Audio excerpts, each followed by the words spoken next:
Gusto nyo bang malaman ang difference ng corner unit, end unit, at inner unit? We're here right now at Kathleen Place 5, and this is Marian Binuya, your licensed real estate broker.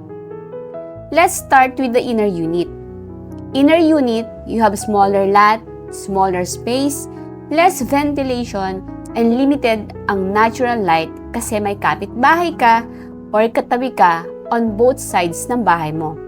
Limited din ang space for future expansion. For the corner unit, ito yung unit na nasa pinakadulo, usually located sa road intersection. Ang advantage ng corner unit, meron kang extra lot space sa side, kaya mas maluwag at mas flexible. Pwede mong gawing garden, extension, additional parking, or for future expansion ng bahay mo. Dahil dalawang sides ang open, mas marami ring bintana.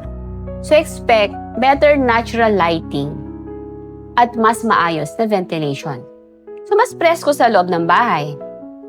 With the corner unit sa Kathleen Place 5, kasya ang dalawang carports. Ang balcony nasa side, mas malaki rin ang master's bedroom. Saka very rare or konti lang usually ang corner lots sa isang subdivision. Kaya palaging sold out ang corner units. At syempre, mas private siya compared sa ibang units.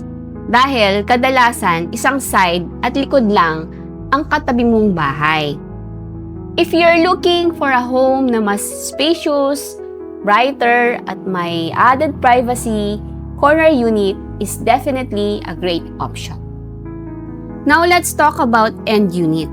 Ang end unit ay nasa dulo ng row, similar sa corner unit. But hindi siya located sa kanto or intersection. Ang advantage ng end unit is one side lang ang may katabing bahay, while the other side is open. Because of this, mas maganda ang ventilation at mas maliwanag compared sa inner unit. Mas private din siya kaysa inner unit since isang side lang ang neighbor mo. However, compared sa corner unit, kadalasan wala itong malaking extra lot space sa side. Or if meron man, mas maliit siya. So in terms of pricing, usually, nasa middle range siya. Hindi kasing mahal ng corner unit. Pero mas mataas sa inner unit. So, if may budget ka and you want a bigger lot and for future expansion, go for corner unit. If you want na mas mura compare sa corner pero malaki pa rin ang lot, then go for end unit.